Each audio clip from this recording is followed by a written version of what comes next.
I think the biggest thing is for all of us is to be open to criticism. Number one, I think, as a coach, I do got to know, okay, this kid may not respond to being yelled at as much as this guy. But at the end of the day, everybody got to be open to criticism. And me as a person, as a coach, I got to be open to it. So I think, I'm going to change a little bit of who I am as a coach and try to become what you need me to be to help you. But at the same time, it's only so far I'm going, and you got to be open to this criticism that I'm giving you and how I'm going to give you, because, I mean, when they get in the real world, they don't get to pick and choose how it's coming. Welcome to the Speak Your Success podcast.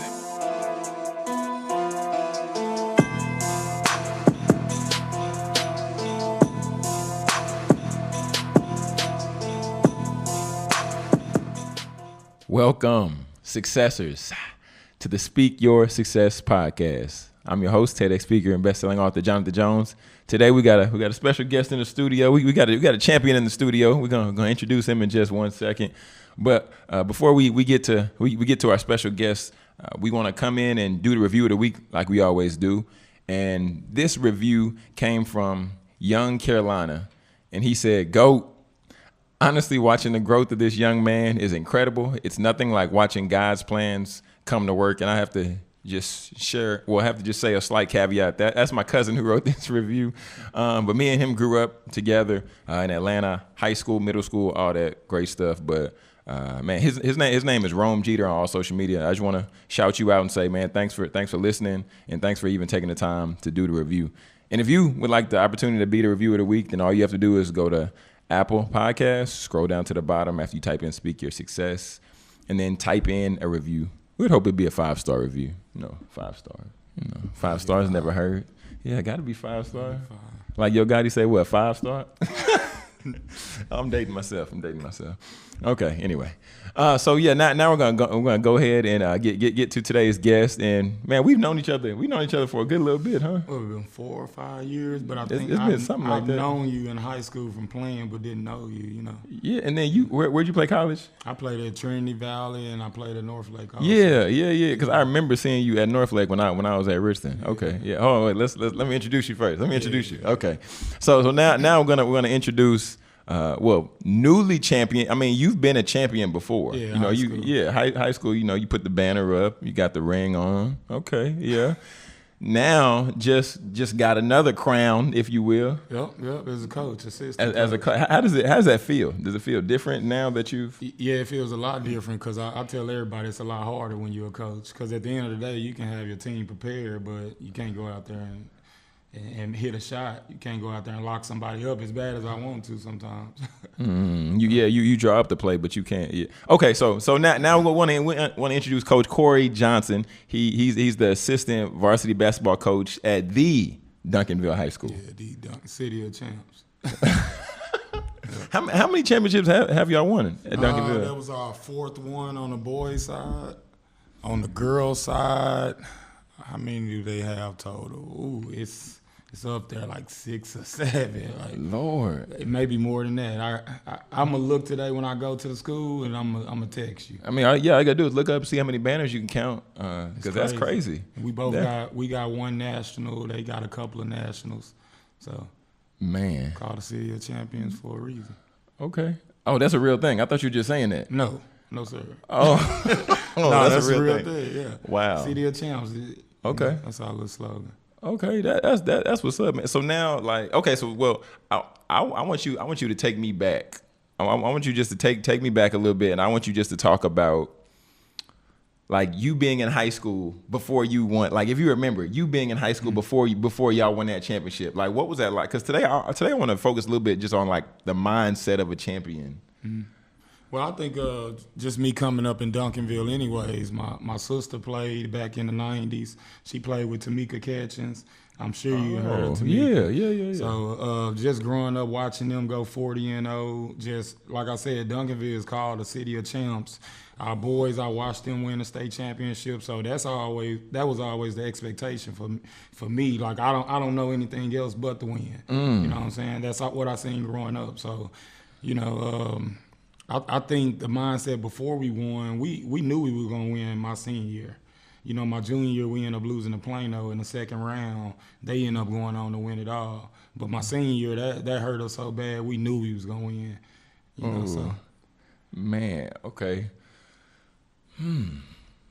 You winning was the only option. Yeah.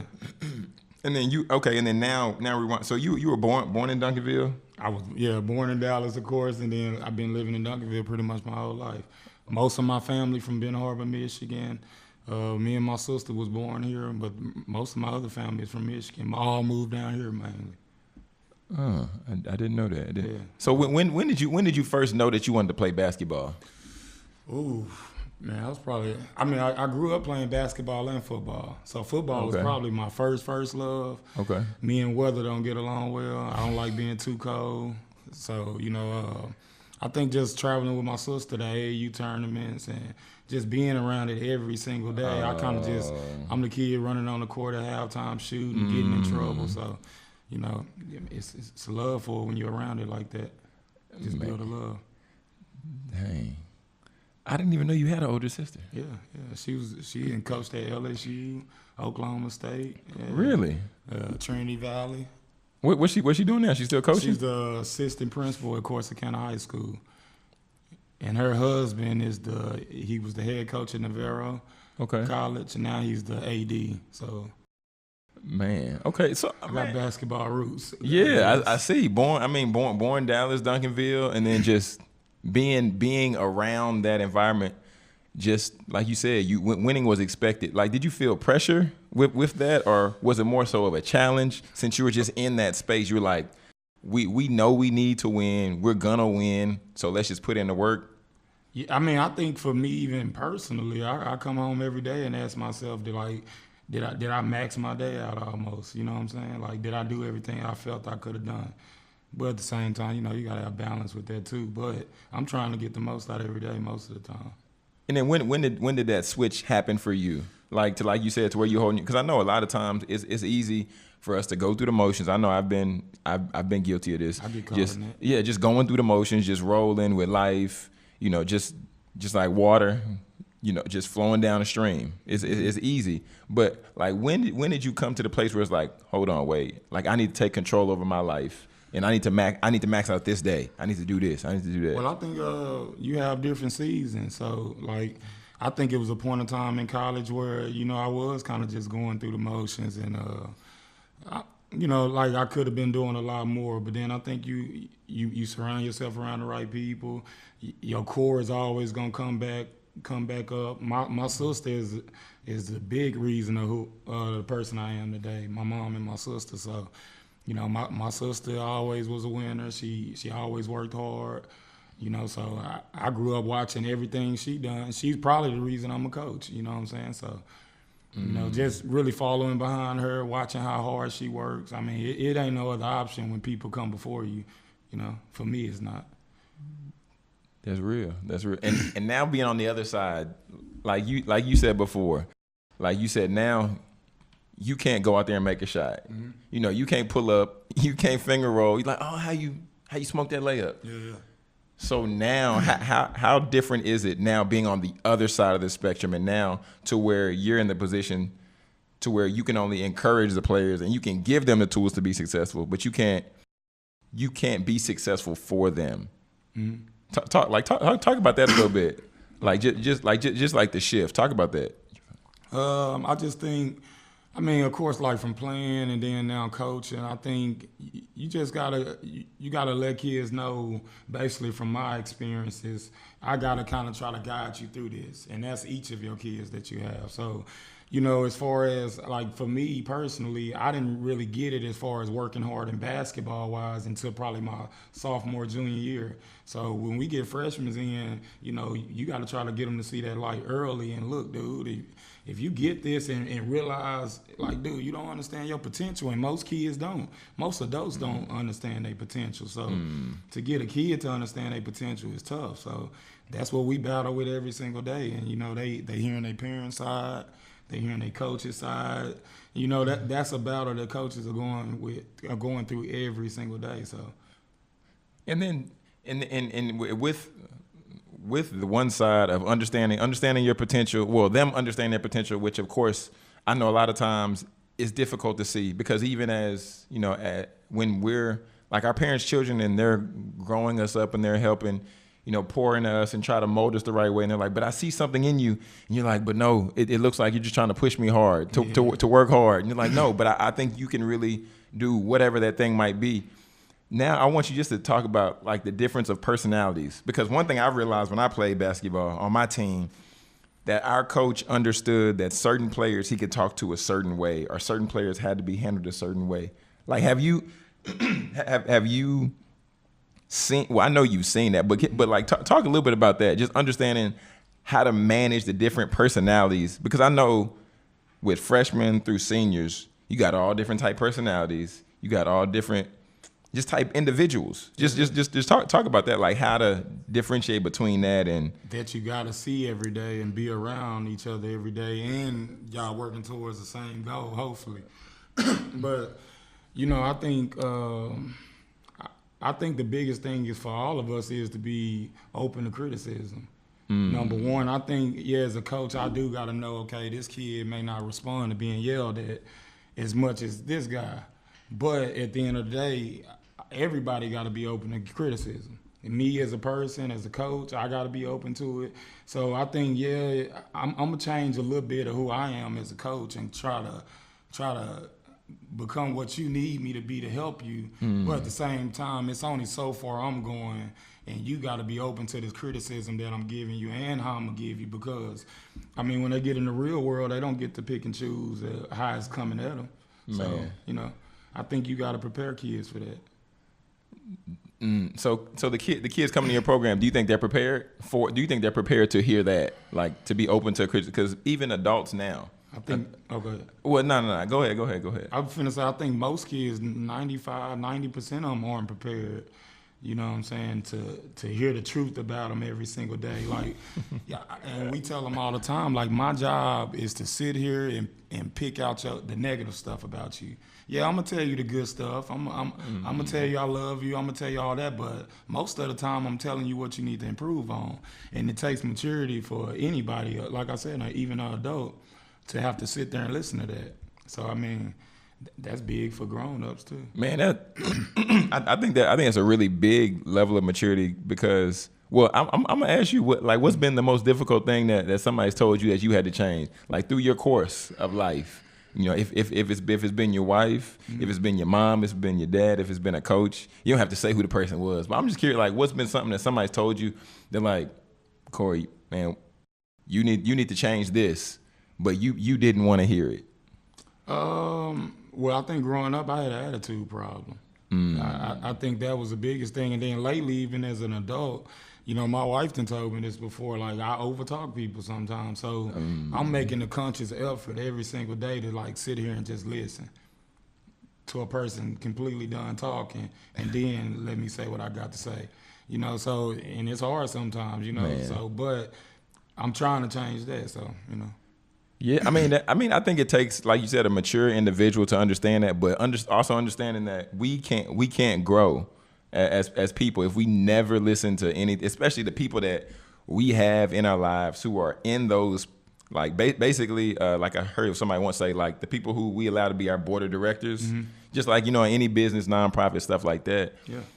Those individuals, we've selected those individuals to be in those positions, and then sometimes they share insight or share feedback, and we're like, no, I'm not trying to hear that right now. No, I'm good. No, I'm good. Don't worry about it. You don't gotta. No. And then we allow ourselves to stop growing, because I've been guilty. I've been guilty too many times where I've been told certain things, and then I didn't want to change some of those things. One of the most current examples. Well, this is one I eventually changed. But when I went down to A&M, my girlfriend came down to A&M with me. Gabby, you know Gabby, Concord. You probably seen you've seen it. I'll show you. But you've seen it. But so went down to A&M, and then, like, I prepared. I had my presentation ready to go, and you know how it is. Like, when you get everything together and you're ready to rock, and I'm like, okay, I feel good about this. You know, you got the game plan. Like, well, I feel good about this. But she was like, yeah, you might want to change this, but what about this? And I was like, okay, I'm presenting tomorrow, right? Yeah. I'm presenting tomorrow. And then I went back and then I did what I needed to do. And then I feel like it actually came out better than I planned for. Mm-hmm. So it was just making that change. But now I want you to just talk about like the preparation, the level of preparation, because you're you're the assistant varsity coach. You have a wife. How much preparation does it take to be successful?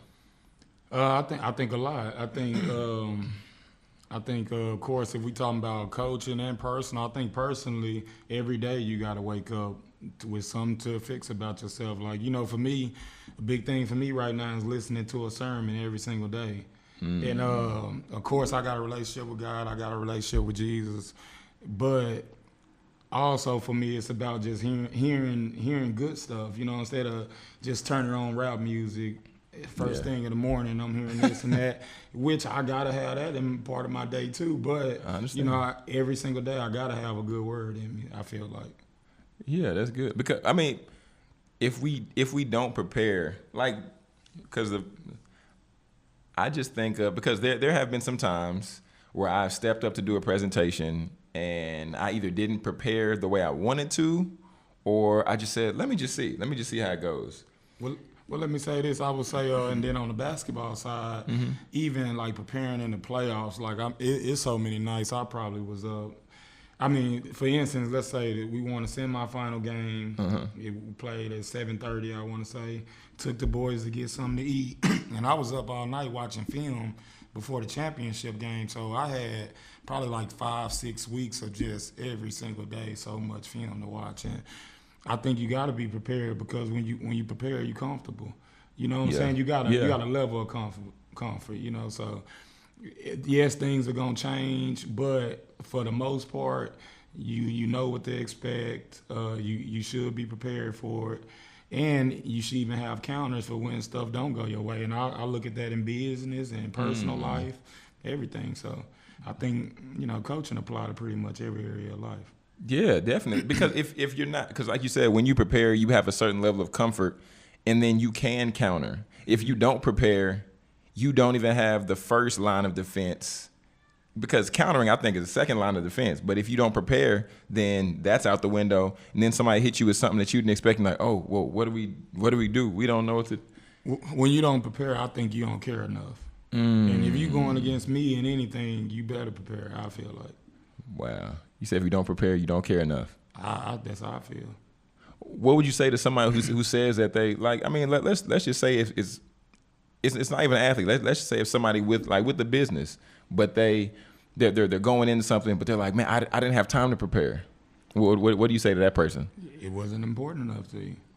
We can carve out time for anything we want to do, and that's another thing that every single day, time management. You know what I'm saying? I think it's important to have your free time to where you're not doing nothing. I'm big on that. I tell my wife that all the time. Like, you got to chill out. Like, she work, you know what I'm saying? You got to chill out. But, you know what I'm saying? You got to make time for the important stuff, too. Mm. And if a person don't, that's crazy to me. Yeah, I did an episode a few episodes back. I was talking about why so serious, talking about how I was always the individual who took everything so serious, and I didn't really take time out. But now I'm taking time to relax, and every once in a while I'll turn on TV, I eat lunch, I watch like an episode of a show or something like that. But I've seen that you do take time, because I've seen you on the beach. Well, I think you'll burn yourself out if you don't. Like I can work 16-hour days like it's nothing. Like, you know what I'm saying? But at the same time, I'm gonna chill on certain days. On Sundays, I'm chilling, most likely. So. You gotta balance. Have you always been you always been that individual to learn to take time off, or you had to get pushed into that? Well, I think coming up playing summer basketball and basketball being year round, when I stopped playing in college, I kind of realized how much free time I had, and I'm like, oh man, like we was missing Easter. We was missing, like, we was at a tournament every weekend. That is true. So when you got free time on your hand, you kind of you able to think and stuff slow down a little bit. So why not do that every single day in a way if you can? Fair enough. Man, basketball does consume your life. And even if we eliminate basketball and put whatever there, because if you're an entrepreneur, the business will consume your life. You have a nonprofit, that'll consume your life.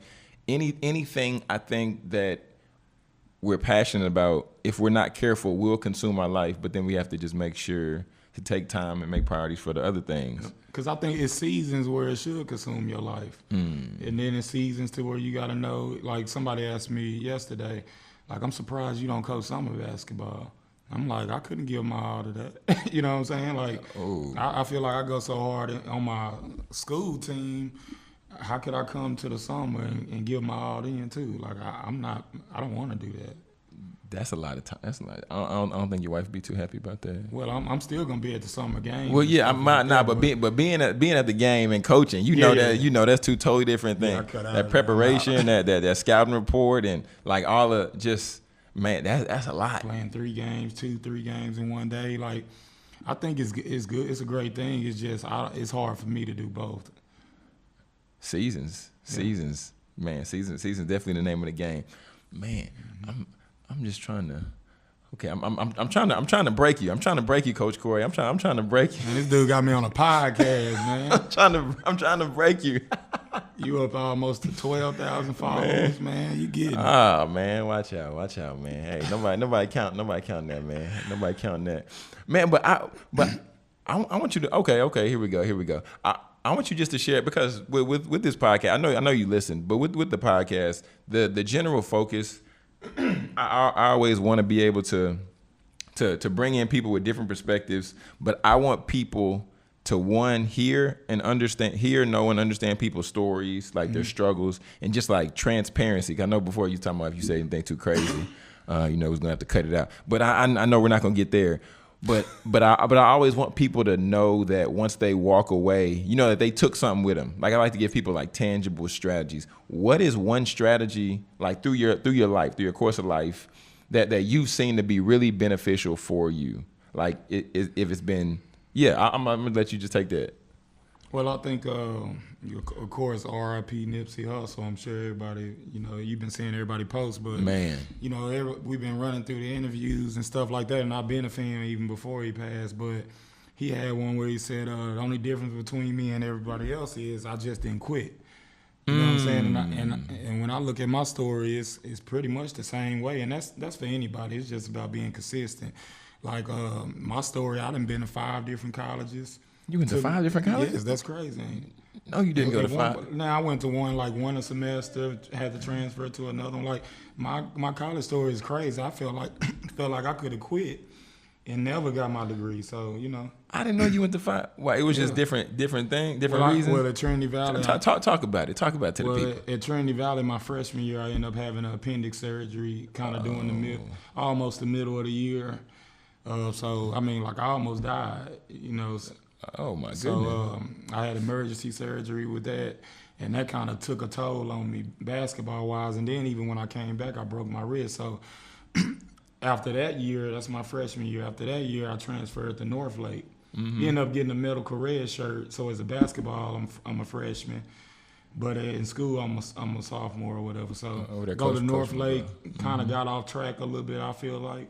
Hanging out with the wrong people maybe a little bit too much, not really focused on everything. My GPA actually dropped a little bit. I didn't flunk out or nothing, but it dropped. Okay. It dropped enough to where I don't think I could get financial aid anymore. So, and that's actually the year we started talking. So I played at Northlake that year.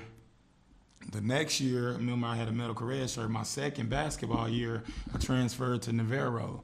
You know what I'm saying? I had slipped up in my classes a little bit, so I'm finishing trying to work up to my associates. So anyway, I go to Navarro for a semester. End up transferring back to Mountain View the second semester. You went to Mountain View? I didn't know you was at Mountain View. For a semester, just to finish some classes. And at that point, I knew my basketball career was over, and I knew I wanted to coach ever since I was in high school. So my last 2 years of college, I transferred to U of H. Took my major as sports administration and minored in health, and driving back and forth to A&M every weekend for her. That was my life pretty much.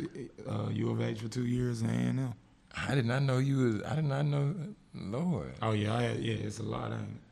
goodness. Well, what was your reason for not quitting? Like, what was the reason for you not being like, okay, I'm done. Like, I quit school, I quit basketball, I quit life. Like, what was the reason you just didn't tap out? Well, I think I'm just honest with myself. At some point, when it came to the point I knew I wasn't playing basketball no more, or I'm kind of wasting my time with it. I think some people waste their time with it, and I'm like, in high school, I knew I was gonna be a coach. So I used to tell my homeboys that. Like I'm a coach, I know I am. How did you know that like in high school? Because I loved it. Even as a player, like I feel like I was a coach on the floor. Like I'm gonna be that person talking. I'm gonna get my team ready. It's just I think I'm a leader, really, honestly. Man, well, I mean that's some crazy. And then now seeing yourself as a coach, like this is just like you knew this was inevitable. Well, I knew I was gonna coach, but I always thought I would only be a college coach. I never in my life thought I would be a high school coach. Never thought about it. What separates it? Because I've actually heard that college coaches actually sometimes have more free time than high school coaches. College coaches, to me, I think college coaches, you got probably more money, less time with your family. High school, you got less money, more time with your family, and you got to teach a class. So depending on what class you got to teach. So okay. For me, I'm in it. I'm in it because I love basketball and I love kids, and so. And basketball for me has got me everything I have. Okay. So I'm curious just to hear, like when your time is done as coaching, I know it's gonna be years and years and years down the road. What do you want to walk away from coaching saying or being able to say that you accomplished? Honestly, man, I see the bigger picture. And I mean, I love basketball. I love coaching, but that's really, to me, that's kind of like the gift God has gotten me to kind of meet people and kind of interact and build relationships and stuff like that. But for me, it's bigger than coaching. Like, I mean, more than anything, I want to be an entrepreneur. I want to be an entrepreneur. You know what I'm saying? We want to own our own gym. Nice. I want to get in real estate at one point. I want to really get in the organic vegetable garden. So I got a lot of stuff that I want to do. Coaching is just, is what I'm really good at and what I love. Man, yeah, that's awesome. I didn't know you wanted to do all that. Yeah, okay. So cooking. You know that cooking. Okay. Well, I'm gonna let her cook, and I just want to grow organic vegetables. I think we should get back to growing our own food. So. Okay. And then when you, I mean, I know you've been building. I know you continuing to build. I know y'all continuing to build. But I know when you do just do what you need to do. I know you're gonna be successful just with the resilience and just with those transferable skills that you've put into the game of basketball, and then once you just extract that and then just put it wherever, I know. Yeah. I can see myself coaching about in my 50s maybe, but easy. We'll see what happens. Yeah. We'll see. I'm kind of just wherever God take me. I try not to plan out too much stuff ahead. And I used to it's funny because I was watching Marcus' interview and he was talking about setting out goals. Mm-hmm. And every year I used to do that, set out goals. And I think a lot of people need to do that. Mm-hmm. But for me, I kind of know where I want to be, but I also know I don't have a lot of control over it. So I try to put myself in position for when opportunities do come, wherever they come from or what kind. I mean, I think that's real. I think more people need to do that because I think there's, like we talked about earlier, I think there's one level of preparation to where like you put things in place. Like if somebody's doing a nonprofit, they get the 501c3. People start saving up to get a home eventually. Like there's certain steps that we are supposed to take to prepare ourselves for when the right time for the opportunity comes. But some people don't even take those first steps. Yeah. They just like, oh no, I'm gonna get a house. How you gonna get a house? Well, I mean, I'm gonna buy it. Well, okay, but with what money? Yeah, all right. You gonna start a nonprofit?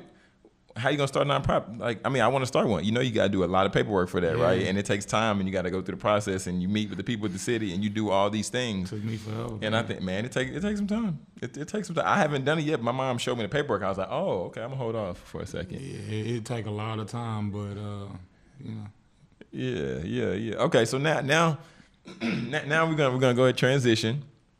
And this is a segment I like to call 5 words. Okay. So now I told this dude, man, I'm a coach. I scout. I watched the podcast. I was ready. Hey, I'm not mad about it. I'm not gonna penalize you for being prepared, brother. I'm not mad about it. So 5 words. You've seen the podcast. Anybody who this might be your first time listening or watching the podcast, 5 words is where I give the guest the opportunity to describe themselves in 5 words. So please.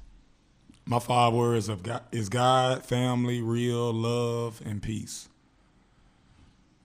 If you want, you can elaborate on those now. Because you put the 5 words out there. I just think God, number one, period. That's number one in my life. You know what I'm saying?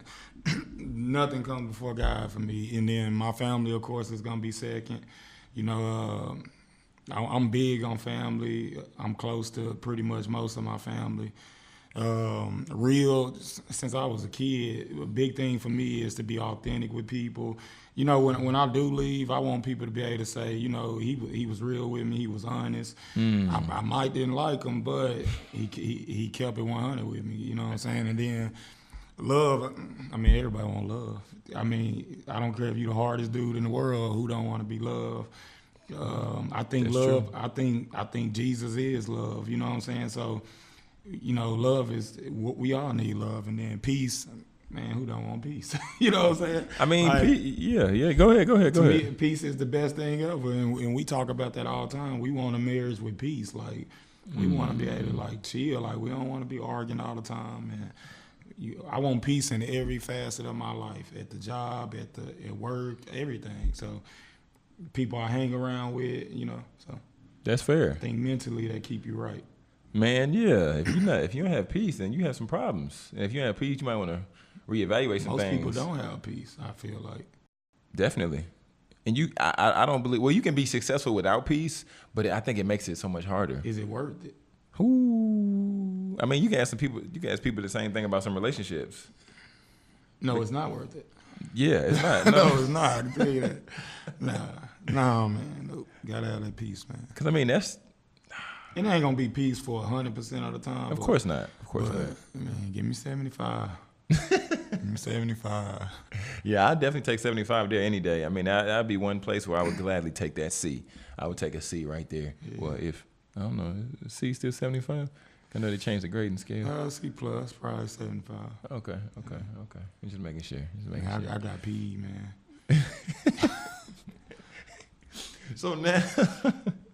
So now we're gonna do the winner circle of the week segment. And the winner circle of the week is the opportunity for you to spotlight somebody that you might feel is flying under the radar, to where other people maybe have not seen this particular individual, but you see the work ethic and you're like, I just want to give you, the hats off. I want to tell you, keep going and keep grinding it out because I believe in what you're doing. So now, the winner circle, your winner circle. My winner circle is gonna go to my wife, Maya Johnson, of course, go by MJ, training with MJ. To me, she's one of the best trainers in Dallas. She's an athletic trainer at Duncanville. She's also a personal trainer, and then also she does meal prepping. So she's also certified in yoga. So me just seeing her navigate through all of this and through the last 10 years we've been together, I don't know anybody that works harder than her. Nobody. She work harder than you? I don't know anybody that works harder than her. She work harder than you? Yeah, way harder than me. Oh, wow. So, I mean, that's my winner circle pick. Man. That's why I can't let up. Dang. She out here getting it. She got her foot on your neck. Yeah, she got her foot on my man. neck. Waking me up, huh? Sure. Oh, wow. Yeah, so man, that's my winner circle. Man, I really love that. I didn't know you certified in yoga? Yoga ain't nothing to play. I used to laugh at people who did yoga at first. I used to laugh. I need it. Man, yoga is next level. I need it. I gotta have it.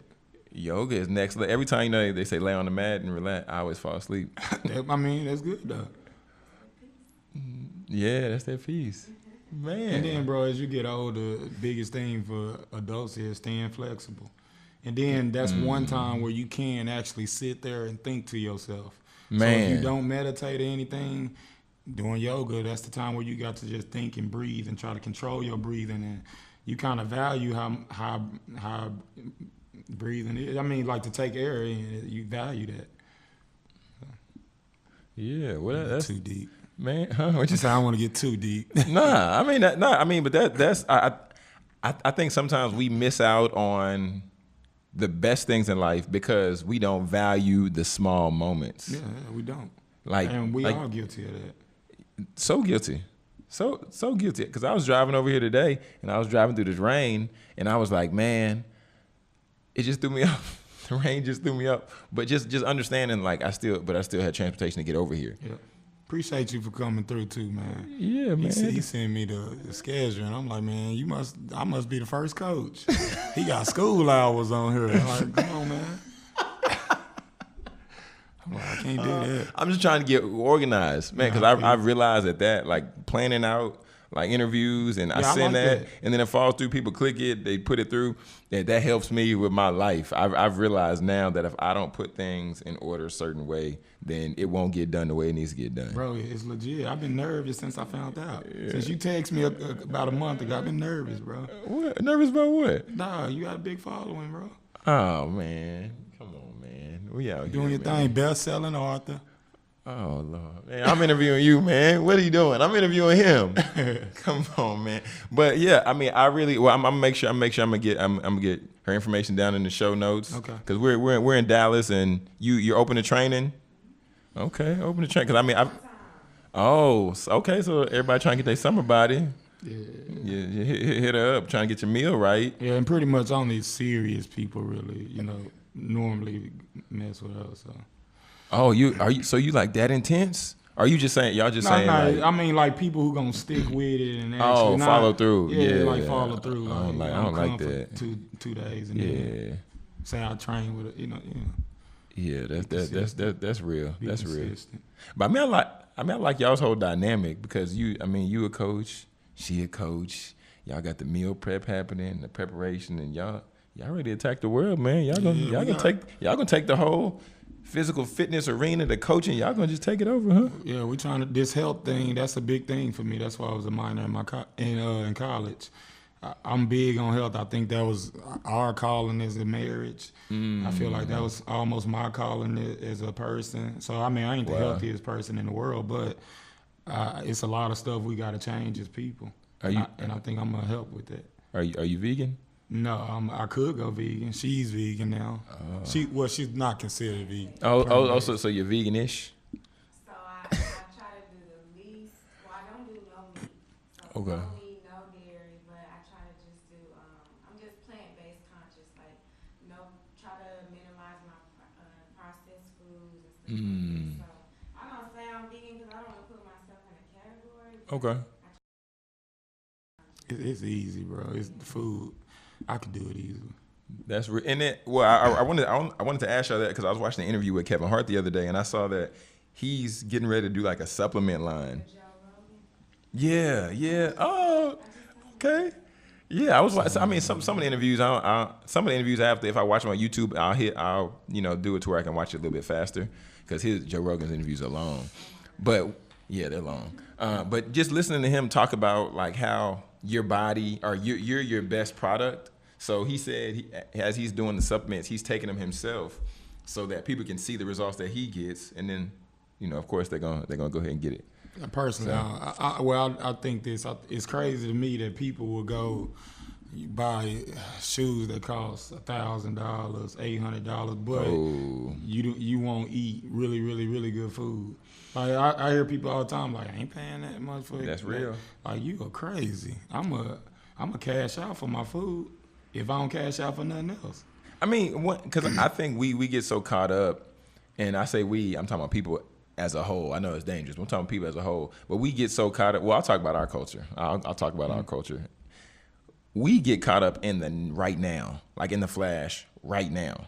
I'm gonna get these shoes because you're gonna see them on my feet when I walk out of here right now, even though we're gonna put them back in the box and not wear them for like 2 months later, as opposed to investing in healthier options as far as food and going that route, because when we take that route, then we won't end up at the doctor's office at the end of our life, and we're now having to pay twice as much, 4 times as much, because we weren't conscious with what we're eating, what we're putting into our body. And that stuff come back on you. We before you know it, we be 45, and man. I don't think people realize, like, man, like it's a marathon for real. Like it's really a marathon from the point where you a kid to an adult, and the stuff that you've been eating is dictating how your body is reacting and what type of health you in.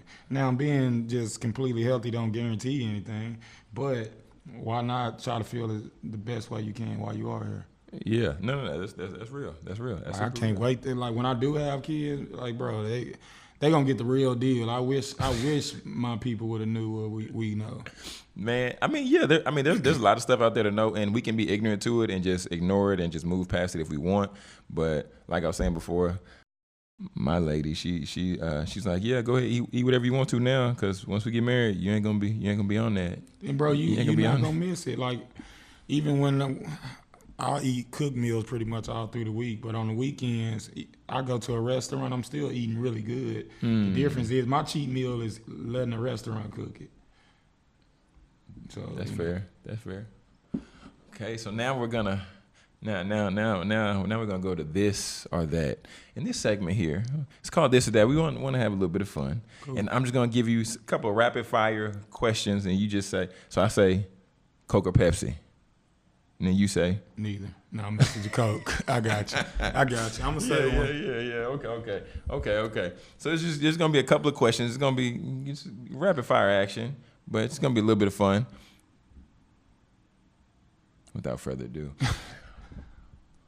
beaches or mountains? Beaches. Waffles or pancakes? Pancakes. Baths or showers? Showers. Not taking a bath. You ain't never took no ice bath? No, sir. You never took an ice bath? No, sir. I feel sorry for my kids. Are you serious? I feel sorry for my I kids. used to take ice baths before games. Never have. Really? Like, I don't like supplements. I don't like pre-workouts. No. But ice bath? I don't like none that. Mentally, I don't want that type of stuff. I see what you're saying. I can understand. So when you work out, you listen to music though?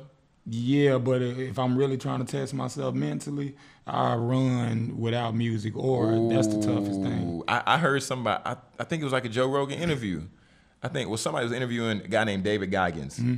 You heard David? I know you heard David Goggins. You heard David Goggins? Shh, man, that dude there. You want to talk about mental toughness?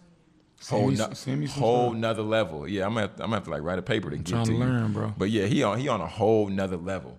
He said, "What? I don't listen to music when I work out." No, he said that's crazy. He set a pull-up record. It was something crazy. It was like so many thousand pull-ups they did, and he said he had the same like Rocky beat just playing over and over and over and over and over and over for like some crazy amount. I want to say it was 24 hours, but it was something crazy. You got to talk to yourself through it. When you got to talk yourself through it, dog. He on a whole nother level. Like if I want to feel bad about myself, let me just listen to David Goggins interview. He crazy, bro. He crazy. Make sure I get his information for you. Yeah. I get that for you. Okay. Summer or winter? Summer. Okay. We done. Summer. Come on, man. You say that because you fit. You want to walk around with no shirt on. That's why. Because y'all out here, man. Y'all just, man. That's why I know y'all look ready for summer, man. Nah. Ain't no I'm about to ready. buy y'all some sweaters. Ain't no getting ready. We stay ready. I'm about to play with y'all. Nah, man. Because I remember you can't, I don't know where you came. I think it was like a Bible study one more. You had on sleeves. I said, come on, man. Put them things away, man. Yeah. The early morning. I said, Bible come study. on, bro. That's why I first met you, right? Yeah. I was like, come on, man. Get out of here. Met him in Bible study, 33. I said, let me go to the bathroom and hit some push-ups right now. Man, stop it, man. Hey, I'm little, but I'm big, though. That's what I tell everybody. I'm little, but I'm big, though. Oh, man. This was fun. So now we're about to get ready to get out of here, man. But now I want to just give you the mic, give you the opportunity just to share your final thought. Just a word to encourage the people, your favorite quote, whatever, but take some time, man. Just share what you want with the people. My favorite quote is, and I got it on my email for work and personal, is faith it till you make it. So, like I'm all about being real, like I said. And when I read that, I don't even remember who quote that is, but when I read that, I'm like, faith it till you make it. And I probably read that about 15 years ago, man. It's stuck with me since then. So I always think about that. I got to faith it till I make it. Like I got to believe in what God got for me, and until I make it. And then honestly, I asked myself the other day, I'm like, what is making it? You know what I'm saying? So I mean, it's continuous. Man, so marathon. That can push me forever. Faith it till I make it. Man, that is, because like you said, what is making it, and I think that's like success for some people. Success might be somebody being a successful a father, having a family. I used to work at Foot Locker, and I met this guy one day, and he was like, "Hey man," because I asked him, I said, "What do you want out of life?" Like I was like, "What do you want out of life?" He was like, "Man," he was like, "A lot of people, the man has to get better because they want to provide for their wife, they want to provide for their family." He was like, "Me, I don't need much out of life." He said, "I just want a couple pair of shoes here and there. Just want to go home, be able to pay my bills." He was like, I don't have to get better for anybody because that's just what I want for my life." I was like, "That's cool, but I'm good on that." Yeah. Like you can have that lifestyle, but that I'm not here for that. But just like you said, faith it till you make it. Faith it till you make it, and consistency. That's big for me too. Consistency. I always think about like when you look at people that's so-called great. I ain't saying so-called like because people are great, but it's kind of like back to what Nipsey said. People are great because they don't quit and they do the same stuff every day, and they not necessarily like just way better than everybody. They just do it every single day. So it's kind of like the guy at the job getting a promotion. You could have got it too. You just sleep in and late to work sometimes. So Oh, you snuck a gym in there. Wake up, stop sleeping late. Man, so here we are coming from the crown holder from the City of Champions. Yeah. City of Champs. Coach Champion Corey Johnson. And we're signing out as TEDx speaker and bestselling author Jonathan Jones, reminding you to speak your success, believe in your greatness, and continue to create the life and business of your dreams. Stop sleeping in. Why would you want to live any other way? Yes, sir.